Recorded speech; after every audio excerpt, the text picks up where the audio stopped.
Hello students, कैसे हैं आप लोग। आई होप आप सब बहुत ही अच्छे होंगे। मैं हूं वैभव दुबे और यह है आपका प्यारा सा चैनल एमपी सेंटर। स्टूडेंट, आज हम लोग क्लास 10th के मैथमेटिक्स को शुरू करने जा रहे हैं और यह पहली वीडियो है। इस वीडियो में हम लोग पहले चैप्टर रियल नंबर यानी वास्तविक संख्याओं का इंट्रोडक्शन करने वाले हैं। ठीक है, आज बहुत दिनों के बाद ये वीडियो आ रही है, लगभग 1 साल के बाद। तो आप पहले जैसा अपना प्यार और आशीर्वाद हमें देते रहिएगा। आप में से बहुत सारे बच्चों का कमेंट आ रहा है कि क्लास 12th के फिजिक्स का न्यूमेरिकल नई वाली बुक से करा दीजिए और जिन चैप्टर का न्यूमेरिकल आपने नहीं कराया है उनको भी करवाइए। ठीक है, तो वो वीडियो भी नगीन प्रकाशन की बहुत ही जल्द न्यूमेरिकल की आने वाली है। 1-2 दिन में आना स्टार्ट हो जाएगी। रेगुलर बेसिस पे आपके क्लासेस चलने स्टार्ट हो जाएंगे। क्लास 11th का भी फिजिक्स हम लोग कंप्लीट कराने वाले हैं। तो आप लोग पहले के जैसा आशीर्वाद और प्यार हमें देते रहिएगा। हम लोग अब प्रयास करेंगे रेगुलर वीडियो बनाने का। ठीक है, तो रेगुलर वीडियो आएगी, आप हमारे चैनल पर बने रहिएगा। चलिए आज की इस वीडियो को स्टार्ट करते हैं, बट एक छोटी सी रिक्वेस्ट पहले के जैसा, अगर चैनल पर नए हैं तो चैनल को सब्सक्राइब कर लीजिएगा।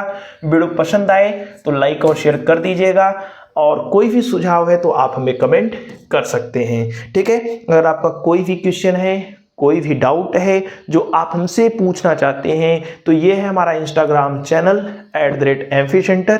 यहाँ पे आप हमें फॉलो कर सकते हैं और अपने मैसेज हमें भेज सकते हैं। ठीक है, डेली का डेली जो भी पढ़ाया जाता है उसका PDF आपको हमें हमारे यूट्यूब चैनल पर टेलीग्राम चैनल पर दे दिया जाता है। तो आप इन 2 जगहों पे हमें ज़रूर फॉलो कर लीजिएगा क्योंकि यहाँ पे फ़ायदा आपका होने वाला है। आपका जो पहला चैप्टर है कक्षा 10 में वो है रियल नंबर यानी कि वास्तविक संख्या। बच्चों, इसमें आपको टोटल 2 एक्सरसाइज पढ़ने हैं। ठीक है, तो सबसे पहले हम लोग एक्सरसाइज 1.1 में क्या पढ़ना है इसी के बारे में पढ़ेंगे और उसके कुछ सवाल भी लगाएंगे जो कि आपका एग्जाम्पल होगा, आपके NCERT का जो एग्जाम्पल होगा। ठीक है ना, ध्यान से समझिएगा। बेसिक चीजें सब आपको समझ में आ जाएगी, कोई भी डाउट नहीं रहेगा। अगर आपने अभी तक कुछ भी नहीं पढ़ा है, आप हमारे साथ जुड़ जाइए। एकदम 0 लेवल से स्टार्ट कर रहे हैं, आपको सब कुछ आ जाएगा, ये गारंटी है। ठीक है, चलिए ध्यान से देखिएगा। एक्सरसाइज 1.1 में आपको क्या पढ़ना है बच्चों? तो एक्सरसाइज 1.1 में आपको पढ़ना है, एक्सरसाइज 1.1 में आपको पढ़ना है HCF व LCM के बारे में। किसके बारे में पढ़ना है? HCF और LCM के बारे में पढ़ना है। HCF क्या होता है बच्चों, आपको पता है? HCF मतलब मस है, HCF मतलब मस है। LCM क्या होता है? लस है। याद है कि नहीं? बचपन से क्लास आई थिंक 4, 5, 6, 7, 8 से ही आपने लस और मस के बारे में पढ़ना स्टार्ट कर दिया था। लेकिन अभी भी आपको डाउट है तो बने रहिएगा, एकदम धुआं करेंगे लस और मसों को। ठीक है, चलिए सबसे पहले हम लोग HCF के बारे में पढ़ने जा रहे हैं। HCF के बारे में, HCF का पूरा नाम क्या है बच्चों? हाईएस्ट कॉमन, ठीक है, factor, highest common factor. Hindi में क्या बोलते हैं HCF को? मस है। एग्जाम में जब भी आएगा HCF के ही नाम से आएगा, ये ध्यान दीजिएगा। मस बोलते हैं यानी महत्तम समापवर्त। ठीक है, महत्तम समापवर्त। ध्यान से समझिएगा HCF क्या होता है। एकदम बेसिक चीजें हैं, आपको एकदम आसानी से आ जाएगा, कोई भी डाउट नहीं होगा। देखिए ध्यान से, जैसे हमने 2 संख्याएं आपको दी, हमने आपको 2 संख्याएं दी। हमने कहा संख्या 6 व 10 का HCF ज्ञात कीजिए। HCF ज्ञात कीजिए। अब इसी एग्जाम्पल से हम आपको एकदम आसानी से समझा देंगे HCF क्या होता है, उसके बाद आपको डेफिनेशन देंगे। देखिए बच्चों, हमने क्या कहा? 6 और 10 का HCF ज्ञात कीजिए। अभी लगाने के तरीके पे नहीं जा रहे हैं, केवल समझना है। यानी कि बच्चों हमें HCF निकालना है किसका? 6 और 10 का। तो HCF वह बड़ी से बड़ी संख्या होती है, HCF वह बड़ी से बड़ी संख्या होती है जो दी हुई दोनों संख्याओं को पूर्ण रूप से काट दे। यानी जब भी कहेगा HCF निकालिए तो आपको वह बड़ी से बड़ी संख्या खोजनी है जो इसको भी काट दे और इसको भी काट दे। अब आप ऐसी संख्या खोजिए जो 6 को भी काट दे और 10 को भी काट दे और उससे बड़ी कोई संख्या ना हो। तो आप कहेंगे 6 वो संख्या है 2 और यही 2 इन दोनों का HCF है। देखिए 2 6 को भी काट देगा, 2 10 को भी काट देगा, 2 6 को भी काट देगा और 2 10 को भी काट देगा। यानी 6 और 10 का HCF क्या है? 2 है।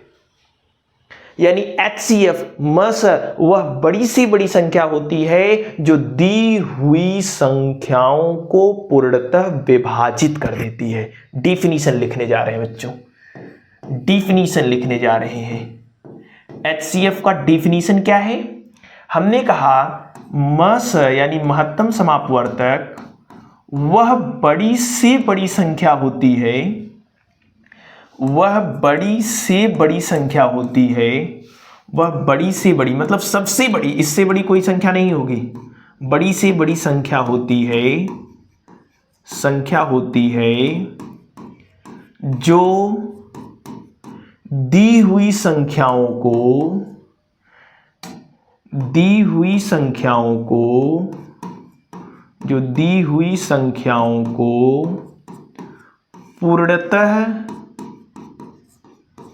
पूर्णतः मतलब पूरी तरह से विभाजित कर देती है।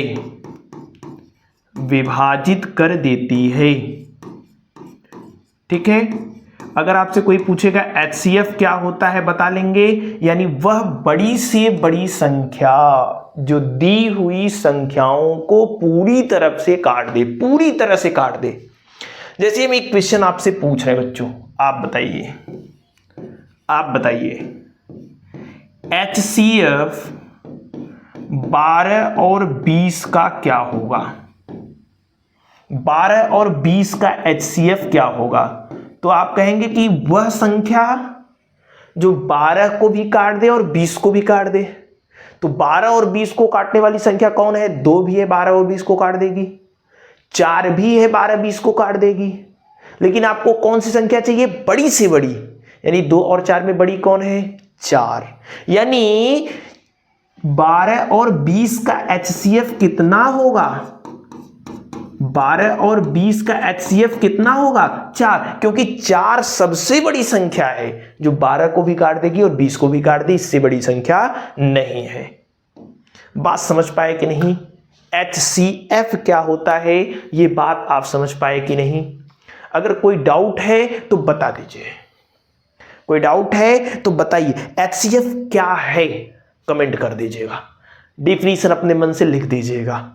चलिए आगे बढ़ते हैं और आपको LCM के बारे में बताते हैं।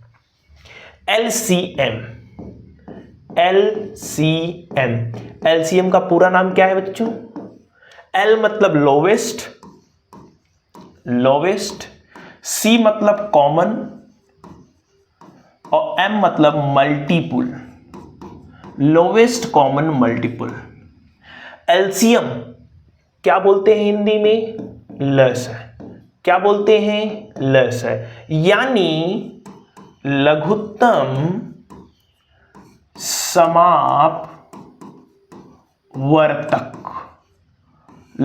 समापवर्तक। LCM लोवेस्ट कॉमन मल्टीपल, लसाअ लघुत्तम समापवर्तक। हम आपको एक एग्जाम्पल कराएंगे, उसके बाद आपको बताएंगे भैया कि ये LCM क्या होता है। हमने जैसे पिछला वाला सवाल लिया था, 6 और 10 का HCF निकाला था, वैसे ही हम लोग संख्या 6 व 10 का एलसीएम ज्ञात कीजिए। एलसीएम ज्ञात कीजिए। देखिए बहुत आसानी से चीजें आपकी क्लियर होंगी, ध्यान दीजिएगा ध्यान से। हमें HCF पूछता, 6 और 10 का HCF पूछता तो बड़ी से बड़ी हाईएस्ट संख्या खोजते जो दोनों को काट दे, लेकिन LCM यानी लोवेस्ट, वो छोटी से छोटी संख्या जो दोनों से कट जाए। बच्चों बस यही अंतर है HCF और LCM में। HCF वह बड़ी से बड़ी संख्या जो दोनों को काट दे, LCM वह छोटी से छोटी संख्या जो दोनों से कट जाए। यानी ऐसी छोटी से छोटी संख्या खोजनी है, हमें LCM निकालना है किसका, 6 और 10 का। वह छोटी से छोटी संख्या खोजनी है जो 6 से भी कट जाए और 10 से भी कट जाए। तो आप कहेंगे 6 से भी कट जाए, 10 से भी कट जाए, बहुत सारी संख्याएं हैं। 30 भी है जो 6 से कट जाएगा, 10 से कट जाएगा। 60 भी है जो 30 और से कट जाएगा, 10 से कट जाएगा। 90 भी है जो 6 से कटेगा और 10 से कटेगा। लेकिन हमें लोवेस्ट लेना है, यानी सबसे छोटी संख्या लेनी है। तो वह सबसे छोटी संख्या कौन है, 30 है। वो सबसे छोटी संख्या कौन है, 30 है। बच्चों समझ पाए HCF और LCM में क्या अंतर है। LCM वह छोटी से छोटी संख्या होती है जो दी हुई संख्याओं से पूर्णतः कट जाती है, यानी पूर्णतः विभाजित हो जाती है। तो डिफिनीशन लिख लेते हैं बच्चों, डिफिनीशन लिख लेते हैं। डिफिनीशन क्या है, डिफिनीशन क्या है, ध्यान से समझिएगा। कहेंगे वह छोटी से छोटी संख्या, वह छोटी से छोटी संख्या जो दी हुई संख्याओं से, दी हुई संख्याओं से, जो दी हुई संख्याओं से पूर्णतः विभाजित हो जाती है। पूर्णतः विभाजित हो जाती है यानी पूर्णतः कट जाती है, पूर्णतः विभाजित हो जाती है, पूर्णतः विभाजित हो जाती है। LCM क्या है, वह छोटी से छोटी संख्या जो दी हुई संख्याओं से पूर्णतः क्या हो जाती है, विभाजित हो जाती है, यानी कट जाती है। ठीक है। अब ये बेसिक चीजें, जैसे इसके पहले हमने आपको एक और एग्जांपल कराया, 12 और 20 का LCM निकालना है। इसके पहले हमने HCF निकाला था।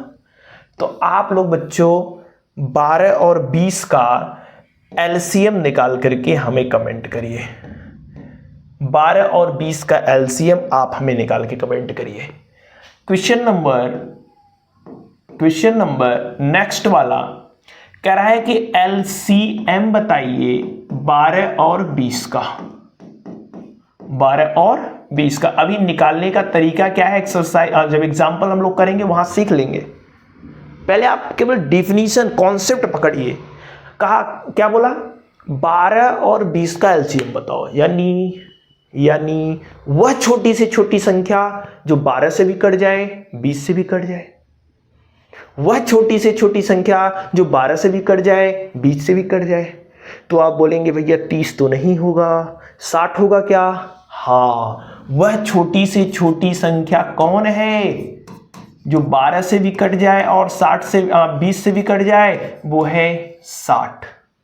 क्योंकि देख लीजिए 12 पंजे 60, 20 3 60। तो ये आपका है LCM और HCF। LCM वह छोटी से छोटी संख्या जो दी हुई संख्याओं से पूर्णतः विभाजित हो जाती है, क्या कहलाता है? LCM। वह बड़ी से बड़ी संख्या जो दी हुई संख्याओं को पूर्णतः विभाजित कर दे, क्या कहलाता है? HCF। ठीक है। अब हम कुछ आगे के कॉन्सेप्ट को समझते हैं। आई होप आप LCM और HCF के बारे में डाउट में नहीं रहेंगे। देखिए ध्यान से बच्चों, हमने क्या किया था, ध्यान से अब आप समझिएगा। जैसे एग्जाम्पल हमने लिया था, आप बताइएगा। अगर हम आपसे कहें अगर हम आपसे कहें HCF 6 और 10 का कितना होगा, तो आप बोले थे भैया वह बड़ी से बड़ी संख्या जो 6 को भी काट दे 10 को भी काट दे 2 होगी। हमने बोला LCM 6 और 10 का कितना होगा, यानी वह बड़ी से बड़ी संख्या जो 6 से भी कट जाए और 10 से भी कट जाए। तो आपने बताया था वो बड़ी से बड़ी संख्या 30 है, जो 6 से भी कट जाएगा और 10 से भी कट जाएगा। अच्छा, अगर हम आपसे पूछें, ध्यान से समझिएगा, अगर हम आपसे पूछें संख्याओं का गुणा कर दीजिए, जिन संख्याओं का एलसीएम निकाला गया और जिन संख्याओं का एचसीएफ निकाला गया उनका गुणनफल कितना आएगा, यानी गुणा करने पर कितना आएगा। तो आप कहेंगे संख्याएं 6 और 10 थी जिनका एचसीएफ और एलसीएम निकाला गया, यानी संख्याएं 6 और 10 का गुणा किया तो 10 छंग 60 आ गया। संख्याओं का गुणनफल कितना आ गया, संख्याओं का गुणनफल आ गया है 60। फिर हमने कहा HCF इंटू LCM निकाल लीजिए। तो HCF कितना आया है बच्चों 2, LCM कितना आया बच्चों 30, यानी 30 में 60, दोनों बराबर आ रहे हैं क्या, ध्यान से समझिएगा। यही फॉर्मूला हमें प्राप्त करना है, ये दोनों बराबर आएंगे। कौन, संख्याओं का गुणनफल। कौन सी संख्या है, दोनों संख्याओं का गुणनफल। दोनों संख्याओं का गुणनफल बराबर है किसके, HCF इंटू LCM के बच्चों। यही डिफिनीशन, ठीक है, यही डिफिनीशन हमें लिखना है, ये ध्यान दीजिएगा। फॉर्मूला लिखना है, सॉरी, ये फार्मूला काफी इंपॉर्टेंट है आपके एक्सरसाइज के लिए, आपके एग्जाम के लिए। फार्मूला क्या है, दोनों संख्याओं का गुणनफल, ध्यान से, ठीक है, दोनों संख्याओं का गुणनफल, यानी पहली संख्या गुणे दूसरी संख्या, दोनों संख्याओं का गुणनफल, दोनों संख्याओं का गुणनफल, ठीक है, बराबर होगा किसके, बराबर होगा किसके, एलसीएम गुणे HCF के। बोलो बच्चों कोई डाउट हो तो बताइए। कहां से आ गया, हमने एग्जाम्पल से देख लिया। ये हर सवाल के लिए जरूरी है, ये हर सवाल में आएगा, ये ध्यान दीजिएगा। ये फार्मूला अच्छे से आप लोग नोट कर लीजिएगा, ठीक है। क्या फार्मूला क्या है, दोनों संख्याओं का जो गुणनफल है वो किसके बराबर होगा, LCM इंटू HCF के।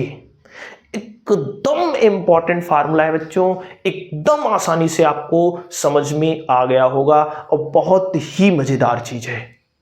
अभी तक हमने क्या सीखा, अभी तक हमने सीखा कि HCF क्या होता है। HCF मतलब हाईएस्ट कॉमन फैक्टर।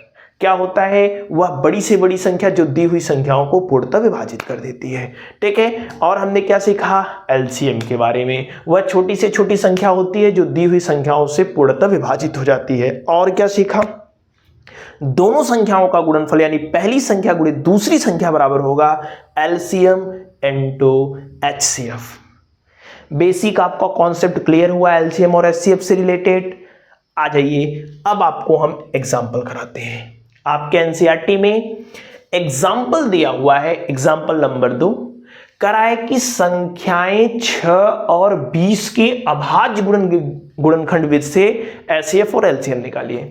पहली बात आप बताइए, अगर हम आपसे पूछें, इसमें जो पूछा है उसके बारे में तो बाद में बात करेंगे। हमसे क्या पूछा है, हमसे पूछा है बच्चों HCF बताइए किसका, 6 और 20 का। फिर हमसे क्या पूछा है, LCM बताइए 6 और 20 का। अब इसे आप मुजबानी नहीं बता सकते। HCF मतलब वह बड़ी से बड़ी संख्या जो दोनों को काट दे, तो ऐसी बड़ी से बड़ी संख्या जो 6 को भी काट दे 20 को भी काट दे, कौन है, कौन है, 2 है। 2 ही तो वह संख्या है जो 6 और 20 को काट सकती है, इसके अलावा कोई संख्या नहीं है। तो भैया HCF हो जाएगा 2। LCM वह बड़ी से बड़ी संख्या जिससे जो 6 से भी कट जाए और 20 से भी कट जाए। एलसीएम क्या होता है? वो बड़ी से बड़ी संख्या जो 6 से भी कट जाए और 20 से भी कट जाए। तो वो बड़ी से बड़ी संख्या कौन है? कौन है? 60 है। 60 से देखिए 6 भी कट जाएगा और 20 भी कट जाएगा बच्चों। लेकिन तो ये तो आपको पता चल गया भैया एचसीएफ ये है, एलसीएम ये है, एक नंबर में आएगा, तुरंत ही आंख मूंद के मार देंगे। लेकिन इसने कहा है कि अभाज्य गुणनखंड विधि से निकालना है। सीख लीजिए, एक्सरसाइज में धुआं धुआं न कर दिए तो कहिएगा, सीख लीजिए। तो बड़ा आसान है बच्चों, जो आपने बचपन से करते आए हैं उसी के बारे में बात करेंगे। ध्यान से देखिएगा। सबसे पहले जो संख्याएं आपको दी हुई हैं उनको आपको क्या करना है? फैक्टर कर दीजिए, उनका गुणनखंड कर दीजिए। पहली संख्या कौन सी थी? 6। पहली संख्या कौन सी है? 6। तो 6 किससे कटेगा?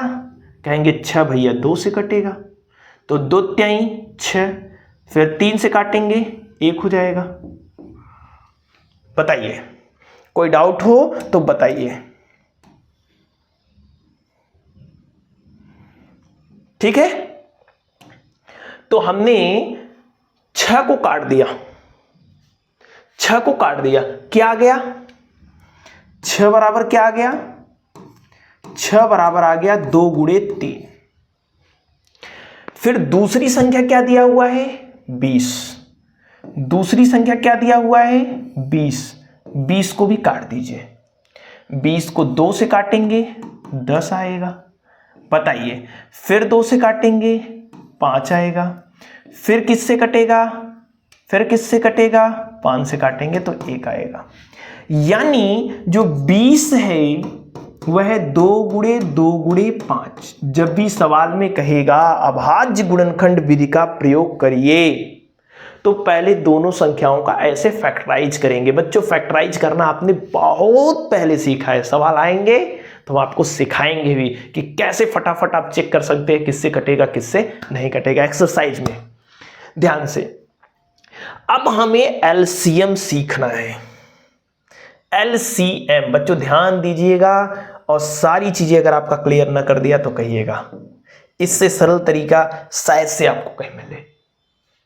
ध्यान से देखिएगा, हमें HCF निकालना है बच्चों। HCF निकालना है किसका? 6 और 20 का। कुछ नहीं करना है, जो आपने गुणनखंड किया है, जो आपने गुणनखंड किया है उसमें किसी एक को पकड़ लीजिए और कॉमन खोजिए। कॉमन जैसे जैसे जैसे 2 यहां है, 2 यहां भी है, कॉमन मिल गया तो HCF में होगा। कॉमन मिल गया तो HCF में होगा, ये ध्यान दीजिएगा। कॉमन मिल गया तो HCF में होगा। ठीक है, HCF में होगा। ये 3 इसमें है, लेकिन 3 इसमें कहीं दिखाई दे रहा है ना, तो 3 को नहीं लेना है, दोनों में रहेगा तब लेना है। देखिए 1 2 1 2 कॉमन मिल गया, ले लिया, लेकिन 3 कॉमन नहीं था इसलिए नहीं लिया। HCF कितना आ गया? 2। इतनी से काम करना, इतू सुखा। एलसीएम देखिए, एलसीएम देखिए, ठीक है, एलसीएम देखिए, एलसीएम देखिए, ठीक है, एलसीएम एलसीएम निकालना है 6 और 20 का। अब एलसीएम कितना आसान है, बस आप एक बार समझिए, समझ जाएंगे। हमने क्या कहा? अब कॉमन नहीं खोजना है, अब कॉमन नहीं, HCF में कॉमन खोजना है, लेकिन एलसीएम में कॉमन नहीं खोजना है। आपको सबसे ज्यादा बार जो आ रहा होगा वही लिखेंगे। जैसे 2 यहां भी है, यहां भी है, 2 यहां भी है, यहां भी है, लेकिन 2 इसमें 1 बार है, इसमें कितनी बार है? 2 बार है। तो ज्यादा बार जो है उसे लिखना है। तो 2 कितनी बार यहां लिखा जाएगा? 2 कितनी बार यहां लिखा जाएगा? तो आप कहेंगे 2 2 बार लिखा जाएगा। गुणे के रूप में हमेशा लिखेंगे, ये ध्यान दीजिएगा। यहां 1 बार 2 था, यहां 2 बार 2 था, तो ज्यादा बार वाला लिखा जाएगा। लिख लिया, किसी को छोड़ना नहीं है। 3 इसमें है लेकिन इसमें नहीं है, तो 3 नहीं लिखेंगे, लिखेंगे 3, सबको लिखना है। अगर 3 यहां भी है, यहां भी, अगर इसमें ज्यादा बार होता तो ज्यादा बार वाला लिखते, लेकिन यहां 3 एक बार है तो एक बार लिख लिया। ठीक, अब तो इसकी कहानी खत्म। इसमें कुछ छूट रहा है, हाँ छूट रहा है 5। ध्यान से देखिए 5 छूट रहा है, तो 5 को भी लिखना है, कोई छूटने ना पाए। जितने अभाज्य गुणनखंड है 2 3 5 7 11 13 सबको लिखना है बच्चों, तो 5 को भी लिखना है। चलिए 5 को भी लिख दिया। ज्यादा बार अगर कहीं दिखाई देता तो ज्यादा बार लिख लेता। तो 5 ते 15, 15 दूना 30, 30 दूना 60। हमने पहले ही आपको बता दिया था, या पहले ही आपने बता दिया था, HCF 2 आएगा, LCM 60 आएगा। आसान है कि नहीं है? नोट कर लीजिए, एकदम सरल सा सवाल है, कोई डाउट आपको नहीं होगा यार। अब मजा आएगा, एकदम मजा आएगा, मजा आने वाला है। ठीक है, चलिए पहला सवाल था HCF में कॉमन खोजेंगे, LCM में कोई छूटने न पाए, बस सबको लिखना है।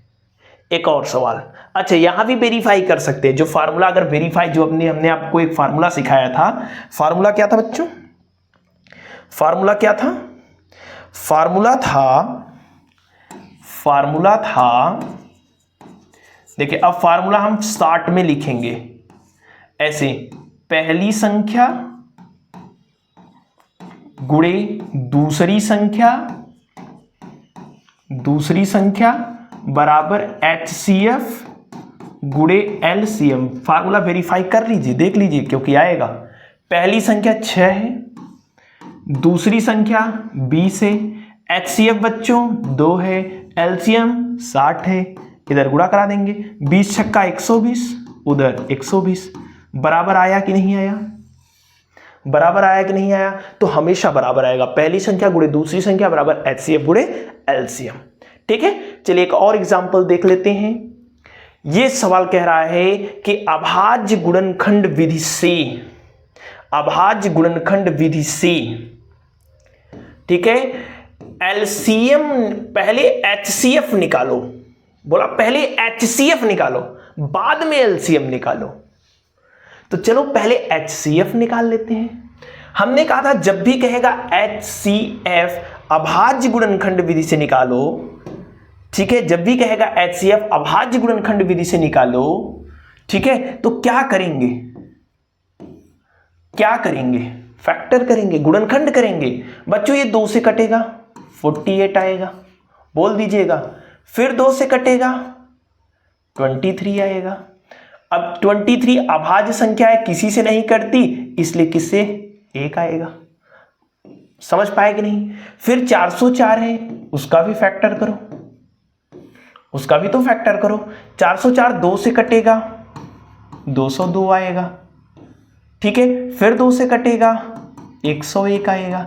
101 अभाज्य संख्या है, किसी से नहीं कटेगी, 101 से ही कटेगी, 1 आएगा। हमने क्या कहा था? HCF निकालो, तो HCF में कॉमन खोजना है। HCF में क्या खोजना है? कॉमन खोजना है। देखो बच्चों 2 यहां है, 2 यहां भी है, कॉमन मिल गया, लिख लो। 2 यहां है, यहां भी है, कॉमन मिल गया, लिख लो, गुणे के रूप में ही लिखना है। 23 यहां है लेकिन इसमें नहीं है तो नहीं लिखेंगे। 1 को पकड़िए, बाकी किसी के बारे में टेंशन मत लीजिए। इधर से कॉमन मिलाइए, खत्म तो खत्म। अब इधर 101 मिलाने की जरूरत नहीं है, ठीक है। 2 दूनी कितना हो गया? 4 हो गया। अब उसने कहा है कि एलसीएम भी निकालिए। अब ध्यान से समझिएगा बच्चों, एलसीएम आप चाहें तो जैसे अभी हमने आपको बताया वैसे निकाल सकते हैं, लेकिन एलसीएम ऐसे भी निकाला जा सकता है। ध्यान से देखिए, हम एक फॉर्मूला आपको पढ़ाए हैं, क्या? पहली संख्या गुणे दूसरी संख्या बराबर होता है HCF गुणे एलसीएम। तो पहली संख्या कितना है बच्चों? 96 है, ठीक है, 96 है। दूसरी संख्या कितना है बच्चों? आप बोलेंगे 404 है। HCF कितना आया है? 4 आया है। एलसीएम आपको निकालना है, तो 4 गुणा में इधर आएगा भाग में, यानी एलसीएम बराबर आ जाएगा 96 गुणे 404 बटे 4 गुणा में इधर आएगा भाग में, ये 4 इससे कट जाएगा, 101 हो जाएगा। अब 96 का गुणा हम लोग कर देंगे 101 में, ठीक है। 96 कम 96, हाथ में आया 9, 96 0, ठीक है। तो 96 9, 96 कम 96, ठीक है। ये आपका आ गया आंसर एलसीएम। तो एलसीएम ऐसे भी निकाला जा सकता है, यानी संख्या दिया है, एचसीएफ दिया हो, एलसीएम निकालना हो तो ऐसे भी एलसीएम निकाला जा सकता है, ठीक है। या फिर आपने एलसीएम का जो तरीका पढ़ा था वो तरीका देख लीजिए। हमने क्या कहा था, किसी को भी छोड़ना नहीं है, सबको लिखना है। अगर कोई कॉमन है तो सबसे ज्यादा बार जिसमें आएगा उसे लिखना है। जैसे ऐसे समझिए, 2 है, यहां 2 कितनी बार है, 2 बार, यहां भी कितनी बार है, 2 बार, तो सेम बार है, यानी कि 2 गुणे 2 लिख देंगे। 2 बार है दोनों में, अगर ज्यादा बार रहता तो ज्यादा बार लिखना। फिर किसका नंबर आएगा, 23 का, 23 को भी लिख लीजिएगा। कोई छोड़ना नहीं है, अभी 101 छूट रहा है तो 101 को भी लिख लीजिएगा और आप गुणा करके चेक कर लीजिएगा। देखिए 2 दूनी 4, 23 चौका, ध्यान से 23 चौका 96, 96 गुणे 101, यहां भी तो ये आया था 96 गुणे 101, यानी कितना हो जाएगा 9696। ये आपका आंसर है। तो आप ऐसे भी लगा सकते हैं और ऐसे भी लगा सकते हैं, ये ध्यान दीजिएगा। एचसीएफ ऐसे भी निकाला जा सकता है, एलसीएम ऐसे भी निकाला जा सकता है। अगर एचसीएफ पता हो, एलसीएम पूछ रहा हो तो वैसे निकालिए भैया, आसानी से आ जाएगा, फैक्टर करने की जरूरत ही नहीं है, ठीक है। तो एक्सरसाइज 1.1 में बच्चों इन्हीं एचसीएफ और एलसीएम के बारे में आपको पढ़ना है। जो हमने आपको सवाल बताए हैं उन्हीं सवालों से रिलेटेड सारे सवाल रहने वाले हैं, इसके बाहर कुछ भी नहीं आने वाला है, ठीक है ना। तो अगर आज ने आपकी आज वाली वीडियो देखी है, फिर एक्सरसाइज वाला वीडियो देखेंगे तो कहेंगे बहुत आसान है, बहुत आसान है, ठीक है। चलिए अब इसके बाद हम लोग बात करते हैं एक्सरसाइज 1.2 के बारे में। एक्सरसाइज 1.1 का इंट्रोडक्शन हमने करा दिया है, अब एक्सरसाइज 1.2 के बारे में पढ़ना है। एक्सरसाइज 1.2 में जो है बच्चों, आपको केवल अपरिमेय संख्या सिद्ध करना है। सवाल आएगा कि सिद्ध कीजिए करड़ी में 2 एक अपरिमेय संख्या है, सिद्ध कीजिए करड़ी में 3 एक अपरिमेय संख्या है, सिद्ध कीजिए करड़ी में 5 एक अपरिमेय संख्या है। कह देगा 5 माइनस करड़ी में 3 एक अपरिमेय संख्या है, ये सिद्ध करिए। तो सारा जो सवाल है सिद्ध करने वाला है कि सिद्ध कीजिए अपरिमेय संख्या है। तो पहले भैया आपको पता होना चाहिए कि परिमेय और अपरिमेय होता क्या है, इसीलिए आज की वीडियो है ताकि आप जान पाए कि परिमेय और अपरिमेय क्या होता है। सबसे पहले चैप्टर का जो नाम है बच्चों, चैप्टर का नाम है वास्तविक संख्या, रियल नंबर। कक्षा 10 तक आपको वास्तविक संख्याओं के ही बारे में पढ़ना है और किसी भी संख्या के बारे में नहीं पढ़ना है। कॉम्प्लेक्स नंबर एक होता है समरी संख्या, उसके बारे में आपको नहीं पढ़ना है, ठीक है। वास्तविक संख्या क्या होती है, वास्तविक संख्या किसे कहते हैं, वे संख्याएं जिनको संख्या रेखा पर प्रदर्शित किया जा सकता है वास्तविक संख्या कहलाती है। पहले डिफिनीशन समझ लिख लेते हैं, ठीक है ना, पहले डिफिनीशन लिख लेते हैं। वे संख्याएं जिनको संख्या रेखा क्या होता है, नंबर लाइन जानते हैं, प्रदर्शित किया जा सकता हो। वे संख्याएं जिनको नंबर लाइन पर संख्या रेखा पर प्रदर्शित किया जा सकता है, ठीक है, किया जा सकता है, वास्तविक संख्याएं कहलाती हैं। आपको डिफिनीशन रटने की जरूरत नहीं है, हमारे यहां है तो रटना नहीं है, समझना है। वास्तविक संख्या कहलाती है, वास्तविक संख्या कहलाती है। आ जाइए भैया समझ लीजिए, हम आपको बस एक तरीका बताने जा रहे हैं, ध्यान से समझिएगा। तरीका क्या है देख लीजिए। आप जितनी संख्याओं के बारे में जानते हैं। जैसे हम आपसे कहें आप अपने मन में एक संख्या खोज लीजिए, अपने मन में एक संख्या ले लीजिए, तो बहुत सारे बच्चे होंगे जिनके मन में संख्या 5 आएगी, कुछ कहेंगे भैया -3/2 है, कुछ कहेंगे 0 है, कुछ कहेंगे करड़ी में 2 है, कुछ कहेंगे 1.53 सोचा होगा, कुछ ने 1.432 ये सब सोचा होगा। ठीक है, बहुत सारी संख्याएं सोची होंगी आपने। ये सारी संख्याएं वास्तविक हैं। जितनी भी संख्या आपने सोचा होगा सारी संख्याएं क्या हैं? वास्तविक हैं। बस बच्चों एक संख्या वास्तविक नहीं है, बस एक संख्या वास्तविक नहीं है। कौन सी? अगर कभी भी आपको ऐसी संख्या दिख जाए करड़ी के अंदर -5, करड़ी के अंदर -4, करड़ी के अंदर -3 ... यानी करड़ी के अंदर अगर निगेटिव संख्याएं दिख गईं, करड़ी के अंदर अगर निगेटिव संख्याएं दिख गईं तो वास्तविक नहीं है। इसके अलावा जितनी संख्याएं हैं, इनके अलावा जितनी संख्याएं हैं सब वास्तविक हैं, बस करड़ी के अंदर नेगेटिव नहीं होना चाहिए। ये कैसी संख्याएं हैं? ये कैसी संख्याएं हैं? काल्पनिक संख्याएं हैं बच्चों। कैसी संख्याएं हैं? काल्पनिक संख्याएं हैं। करड़ी के अंदर अगर नेगेटिव संख्या आ गई, करड़ी के अंदर अगर नेगेटिव संख्या आ गई तो करड़ी के अंदर नेगेटिव संख्या आ गई तो काल्पनिक संख्या। इसके अलावा कोई भी संख्या आएगी, आप जितनी भी संख्याएं सोच सकते हैं, सारी संख्याएं क्या हैं? सारी संख्याएं क्या हैं? वास्तविक हैं। तो वास्तविक और काल्पनिक संख्याओं में अंतर समझ पाए कि नहीं? सब वास्तविक है, सब के सब वास्तविक हैं, बस इनको छोड़ दो। करड़ी के अंदर नेगेटिव वाली संख्याओं को छोड़ दो, ये काल्पनिक है, इमेजिनरी है। और ये आपके चैप्टर में या किताब में कहीं भी आ गया, कहीं भी करड़ी के अंदर नेगेटिव संख्याएं आ गई, हाथ जोड़ लीजिए, भैया हमसे ना हो पाई, ये हमरे सिलेबस में ना बा। ठीक है ना? तो ये आपके सिलेबस में नहीं है, कक्षा 11th में आपको मिल जाएगा।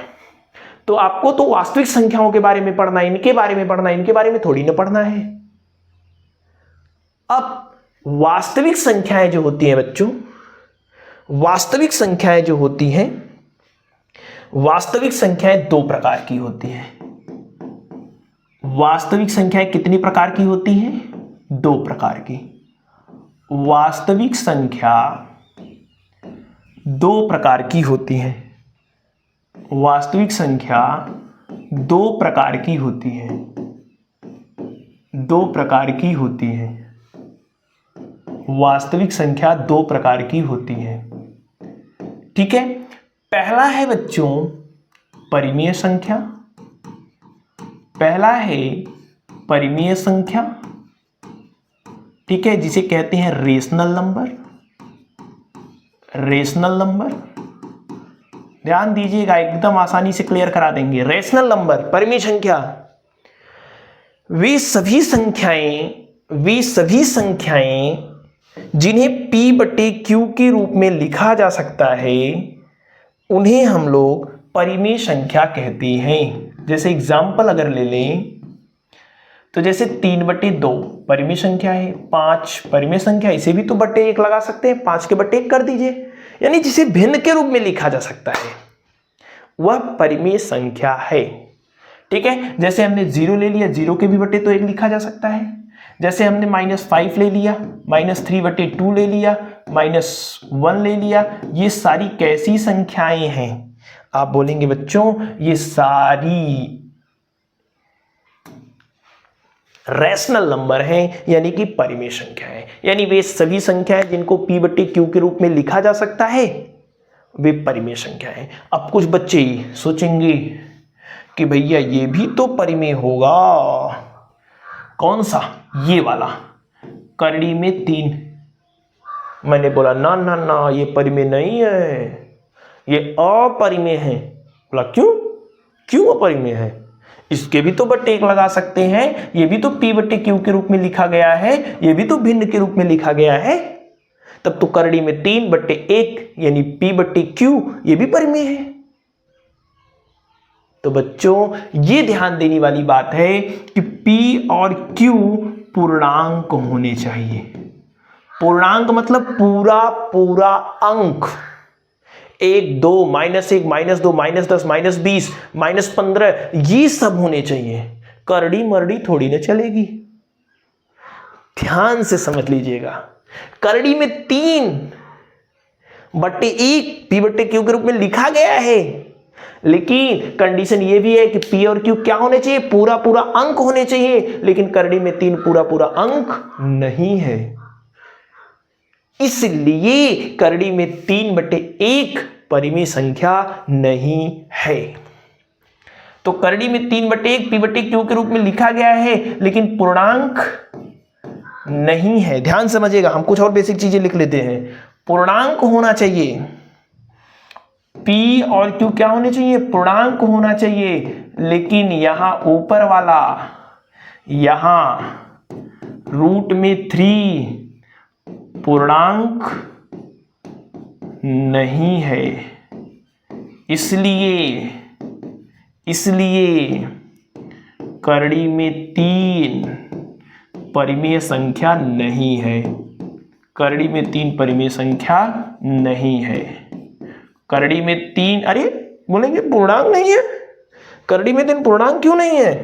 तो भैया करड़ी में 3 का मान आपको पता है कितना होता है। करड़ी में 3 का मान, ध्यान से समझिएगा, करड़ी में 3 का मान कितना होता है? तो करड़ी में 3 का मान 1.732 आगे भी आता रहता है, फिक्स नहीं है, ऐसे ही आता रहेगा, आता रहेगा, आता रहेगा, मान निकालिएगा। पूर्णांक नहीं है, इसलिए करड़ी में 3 परिमेय संख्या नहीं है। जब परिमेय नहीं है तब क्या है? तब बच्चों है अपरिमेय संख्या। जो संख्याएं परिमेय नहीं हैं वो क्या हैं? तो वो अपरिमेय संख्या हैं, यानी कि इरेशनल नंबर है। अरे सर कंफ्यूज हो गए, क्या कंफ्यूज हो गए? हमने तो बस इतनी सी बात बताई कि जो परिमेय नहीं है वो अपरिमेय है। परिमेय कौन नहीं है? जिनको p बटे q के रूप में नहीं लिखा जा सकता है। हमने आपका एक कंफ्यूजन भी दूर कर दिया। कुछ बच्चे शरारती दिमाग वाले कहेंगे करड़ी में 3 बटे 1 भी तो p बटे q के रूप में है, ये परिमेय क्यों नहीं है? क्योंकि जरूरी ये है कि p और q भी पूर्णांक होने चाहिए, लेकिन p पूर्णांक नहीं है। क्यों? क्योंकि इसका मान 732 आगे भी आता रहेगा, 2 के बाद भी निकालेंगे मान आता रहेगा, कभी खत्म ही नहीं होगा, इसलिए पूर्णांक नहीं है। तो अपरिमेय संख्या क्या है? अपरिमेय संख्या क्या है बच्चों? अपरिमेय संख्या है वे संख्याएं जो परिमेय नहीं है। जैसे करड़ी में 3 परिमेय नहीं है। अच्छा, कुछ लोग बोलेंगे भैया करड़ी में 4 भी परिमेय नहीं होगा। तब करड़ी में 4 परिमेय है, क्योंकि करड़ी में 4 का मान क्या होता है? 2 और 2 बटे 1 p बटे q, p और q पूर्णांक है, तो ये परिमेय है बच्चों। करड़ी में 4 क्या है? परिमेय है। करड़ी में 3, करड़ी में 2, करड़ी में 5, ये सारी संख्याएं क्या हैं? अपरिमेय हैं। अच्छा, कुछ ऐसे भी कह सकते हैं, जैसे 2 प्लस करड़ी में 2, ये अपरिमेय संख्या। अपरिमेय संख्या में कुछ भी जोड़ो, घटाओ, गुणा करो, भाग करो, अपरिमेय ही आएगा। तो ये भी क्या हो जाएगा? अपरिमेय संख्या हो जाएगी। ठीक है, यानी करड़ी लगा हो और संख्याएं करड़ी में से बाहर न निकल पा रही हों तो ऐसी संख्याओं को क्या कहेंगे? अपरिमेय संख्या। ऐसी संख्याओं को क्या कहेंगे? अपरिमेय संख्या। नोट कर लीजिए बच्चों, एकदम बेसिक चीजें हमने आपको कराई हैं, कोई डाउट नहीं होना चाहिए। ठीक है, तो अपरिमेय संख्या पहचानने का क्या तरीका है? अपरिमेय संख्या पहचानने का यही तरीका है भैया, करड़ी लगा हो और संख्या करड़ी में से बाहर पूर्ण रूप से न निकल पा रही हो तो अपरिमेय होगा।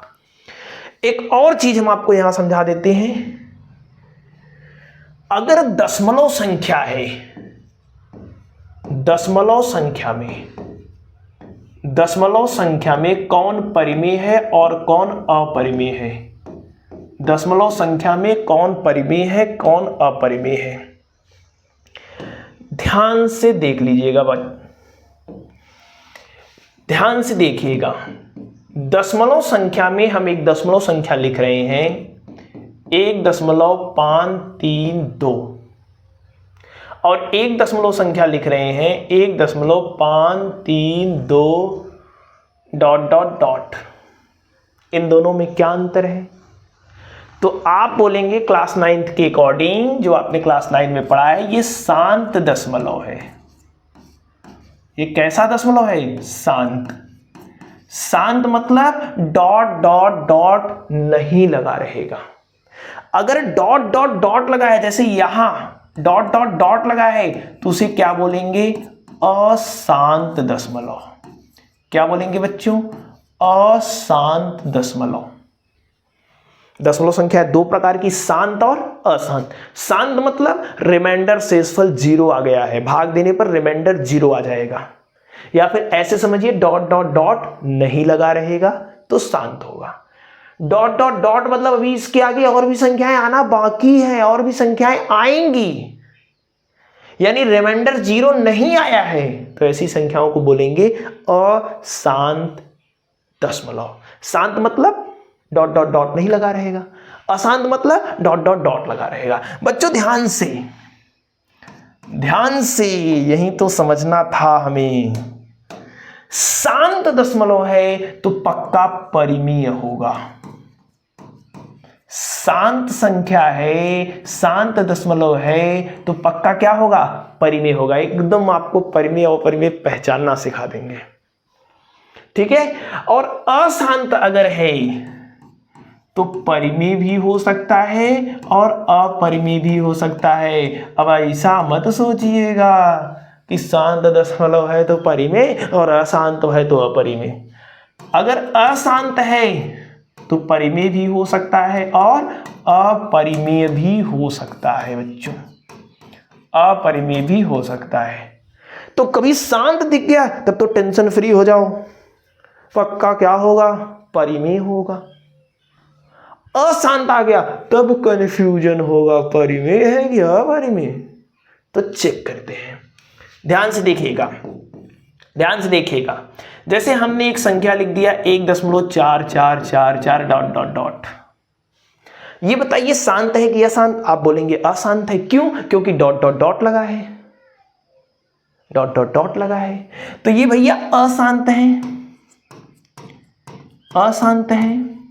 लेकिन देखिए 4 के बाद 4 आया, फिर 4 आया, फिर 4 आएगा, फिर 4 आएगा, फिर 4 आएगा, यानी रिपीट कर रहा है क्या? कहेंगे हाँ रिपीट कर रहा है। देखो 4 के बाद 4, फिर 4, फिर 4, फिर 4, यानी रिपीट कर रहा है, यानी ये आवर्ती है, रिपीटिंग है, आवर्ती, रिपीटिंग। अशांत है क्योंकि ... लगा है, आवर्ती है मतलब रिपीट कर रहा है, तो ये अशांत आवर्ती दशमलव है, अशांत आवर्ती दशमलव है। फिर से चेक कर लीजिए, फिर से देखिए।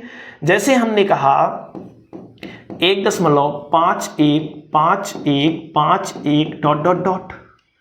तो ये शांत है कि अशांत? आप कहेंगे ... लगा है यानी अशांत है। रिपीटिंग है कि नॉन रिपीटिंग है? रिपीटिंग है क्योंकि 51 51 51 रिपीट कर रहा है, यानी बच्चों ये क्या है?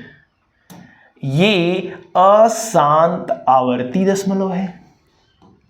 अच्छा एक और लिखते हैं, ध्यान से देखिएगा। जैसे हमने कह दिया 1.5391 ... शांत है कि अशांत? आप बोलेंगे अशांत है क्योंकि ... लगा है। क्या रिपीटिंग कर रहा है? कुछ रिपीट कर रहा है। 5 के बाद 3 आ गया, फिर 9, फिर 1, फिर 2, फिर पता नहीं क्या आएगा। रिपीट कर रहा है? नहीं रिपीट कर रहा है, यानी ये अशांत तो है क्योंकि ... लगा है। रिपीट नहीं कर रहा है यानी अनावर्ती है, नॉन रिपीटिंग है, अनावर्ती है। दशमलव संख्या पहले पहचानना समझिए। शांत है मतलब कहानी खत्म, परिमेय होगा। अशांत में परिमेय भी हो सकता है और अपरिमेय हो सकता है। अशांत में भी दो है, एक अशांत आवर्ती है, एक अशांत अनावर्ती है।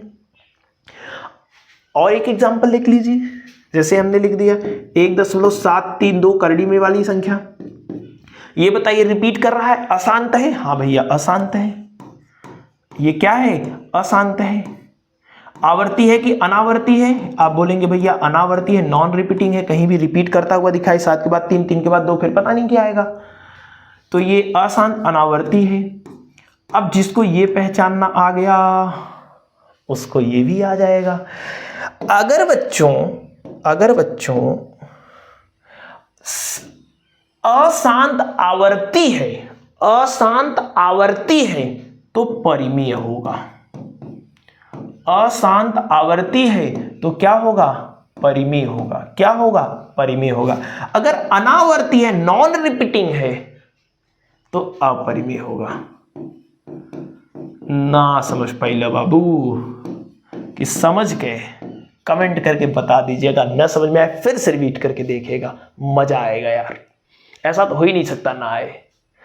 ठीक है, तो अगर अशांत में दोनों परिमेय भी अपरिमेय भी, कब परिमेय? जब आवर्ती है, रिपीटिंग है, रिपीट करेगा, आवर्ती है। नॉन रिपीटिंग है तो क्या होगा? नॉन रिपीटिंग है तो क्या होगा? अपरिमेय संख्या होगा। तो ये पूरी कहानी है आपकी परिमेय और अपरिमेय की। हमने ऑलरेडी आपको बता दिया, वास्तविक संख्या है मतलब जिसको नंबर लाइन पे प्रदर्शित की जा सकती हैं। जितनी संख्याएं आप अपने मन में सोच सकते हैं सब की सब वास्तविक हैं, बस इनको छोड़ दो। करड़ी के अंदर माइनस वाली संख्या कहीं आए, हाथ जोड़ लो भैया, हमारे सिलेबस में नहीं हो, क्या करें, हमरे लगे आ गया। ठीक है, वास्तविक संख्या दो प्रकार की, परिमेय और अपरिमेय। परिमेय मतलब जिनको p/q के रूप में लिखा जा सके, p/q पूर्णांक हो, हमने कुछ बेसिक चीजें बताई। अपरिमेय मतलब करड़ी के अंदर रहेगा, और अपरिमेय संख्या में कुछ भी जोड़ेंगे, घटाएंगे, गुणा करेंगे, भाग करेंगे, वो अपरिमेय ही आएगा। और आगे की एक्सरसाइज, अब आपके मन में एक प्रश्न उठ रहा होगा, अरे यार ये क्यों अपरिमेय है, ये क्यों अपरिमेय है, ये क्यों अपरिमेय है? तो इसी का कंफ्यूजन को दूर करने के लिए एक्सरसाइज 1.2 जब हम आएंगे तो वहां पे आपको ऐसे ढेर सारे क्वेश्चन मिलेंगे। कहेगा सिद्ध कीजिए करड़ी में 3 एक अपरिमेय संख्या है, कहेगा सिद्ध कीजिए 5 - शायद से इसमें नहीं है, ठीक है, सिद्ध कीजिए करड़ी में 3 एक अपरिमेय संख्या। ऐसे बहुत सारे सवाल आएंगे, करड़ी में 2, 5 - 2, 2 करड़ी में 3, बहुत सारी संख्या आएगी। तो वहां हम लोग सिद्ध करेंगे कि क्यों करड़ी में 3 एक अपरिमेय संख्या है। अभी तो केवल पहचानना हमने सिखाया है कि करड़ी में 3 कैसी संख्या है, अपरिमेय संख्या है। तो आई होप इंट्रोडक्शन वाला ये जो वीडियो है आपको खूब अच्छे समझ में आया होगा, जिसमें आपने HCF, LCF के बारे में बेसिक सारी चीजें पढ़ ली होंगे, जान गए होंगे आप, और परिमेय और अपरिमेय भी पहचानना सीख गए होंगे। आज जो भी पढ़ाया गया है उसका नोट्स आपको हमारे टेलीग्राम चैनल एमफी सेंटर पर प्रोवाइड कर दिया जाएगा, वहां पे जाकर के आप जुड़ जाइएगा और नोट्स को पा लीजिएगा। कोई भी क्वेश्चन है जो आपको न समझ में आ रहा होगा, हमारे इंस्टाग्राम पे आप भेज दीजिएगा, तुरंत उसका हम लोग सॉल्यूशन कर देंगे। आपके जो भी सवाल होंगे यहाँ पे भेज दीजिएगा, ठीक है। मिलेंगे कल एक्सरसाइज 1.1 के सारे सवालों को लेकर के, सब के सब धुआं धुआं कर देंगे और मजा आएगा जब आप भी साथ में लगाएंगे, कलम कापी लेकर बैठेंगे, ठीक है। तो कल मिलेंगे, इसके आगे एक्सरसाइज 1.1 के सवाल को लगाएंगे। तब तक जय हिंद, जय भारत।